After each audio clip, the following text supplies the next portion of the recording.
오늘 아침에는 제목을 먼저 말씀드리겠습니다.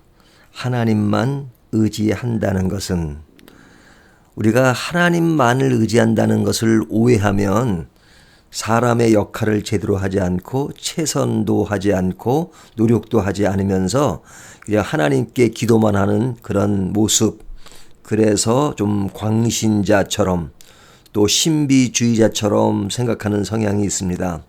하지만 이 제목에서 하나님만 의지한다는 것은 우리의 어떤 삶의 영역에 필요한 일을 하지 않는다는 것이 아니라 그 모든 삶의 중심이 하나님이라는 사실을 먼저 이야기하는 겁니다. 하나님을 빼놓고 이야기하는 것은 말이 안 되지요.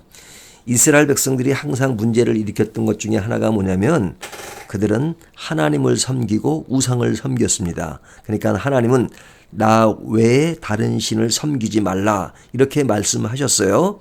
하지만 그들은 하나님을 섬기면서 우상을 섬기기 때문에 하나님을 늘 섬긴다고 생각했습니다. 우상을 섬기는 것을 제외시킨 거죠.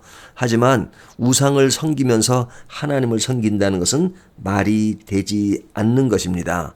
그러니까 하나님을 섬긴다는 것은 정말로 하나님 앞에 전적으로 헌신된 삶, 또 하나님을 의지하는 삶, 그것입니다. 그 하나님을 의지하는 삶은 삶의 영역에서 주어진 일들을 소홀히 하는 것이 아니라 정말로 열심히 하면서 그 모든 초점이 하나님께 모아지는 것을 이야기하는 것입니다. 우리는 역대하 13장을 보면서요, 그 앞에 나오는 르호보암과 여로보암의 이야기를 이미 보았습니다. 르호보암과 여로보암은 나라가 갈라져서 밑에 유다는 솔로몬의 아들 르호보암이 통치를 했고요. 그 다음에 위쪽인 이스라엘은 여로보암이 통치를 했습니다. 그런데 르호보암은 그래도 하나님을 섬기고 그리고 하나님이 말씀한 것을 수행하려고 노력을 했습니다. 그래서 성전에서 제사가 이루어졌고 또 레위 지파의 제사장들이 많았습니다.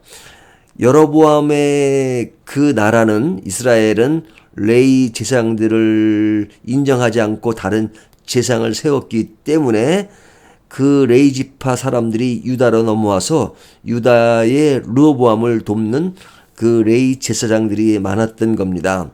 그러니까 르호보암은 신앙적으로 하나님을 믿는 차원에서 통치를 했고 여로보암은 우상을 섬기면서 산당을 짓고 그래서 레위 제사장을 쫓아내는 그러한 모습을 지니게 되었습니다.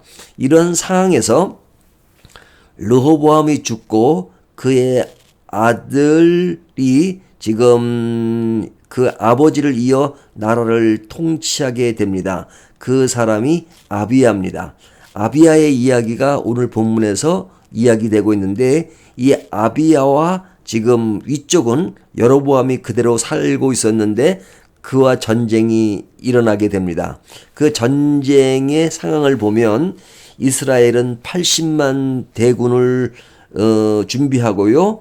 유다는 그것에 반밖에 안 되는 40만 군사력을 가지고 전쟁을 하게 됩니다. 근데 그 전쟁의 결과는 이스라엘의 80만 군인 중에서 50만이 죽고 그리고 그 전쟁은 유다가 이기게 됩니다. 그리고 이김으로써 또 많은 지역을 빼앗기도 합니다. 그러니까 아비야 전쟁에 이긴 것이죠. 물론 마지막 결론은 여로보암도 죽고 아비야도 죽는 이야기로 마무리를 합니다. 하지만 그 상황 속에서 지금 이루어지는 일들은 지금 아비야가 군사력으로는 매우 저조하지만 그러나 그는 하나님을 섬겼다는 것을 강조하고 있는 겁니다. 하나님을 섬기는 것, 이것이 전쟁을 승리로 만든 요인이 되었다라는 것을 강조합니다. 우리의 인생은 때가 되면 다 죽습니다. 하지만 살아있는 동안 우리가 누구를 믿고 살아가는가, 모든 삶의 전쟁도 있고 또 여러 가지로 삶의 일들이 있지만 하나님만 의지한다는 것은 삶의 영역을 저버리는 것이 아니라 정말로 모든 초점이 하나님께 모아져 있을 때 그는 외형적으로 조금 약한 부분이 있다 할지라도 하나님은 그런 사람을 사랑하시고 그를 통해서 승리하게 만든다 하는 것을 오늘 본문이 보여주고 있는 겁니다. 우리는 삶을 살아가면서 하나님만 의지한다는 그 믿음의 자세가 굳건히 되어 있는지요? 우리가 하나님만 의지하는 것이 아니라 다른 것을 의지하면서 하나님만 의지한다고 말하는 것은 없는지, 하나님만 의지한다는 것은 결국 하나님이 내 삶의 모든 중심이 된다는 것을 강조하는 것입니다. 이것이 우리의 삶을 풍성하게 만드는 것입니다. 오늘도 이 말씀을 따라서 우리가 오직 하나님만 의지하는 믿음의 길을 걷는 저와 여러분이 되시기를 주님의 이름으로 축원합니다.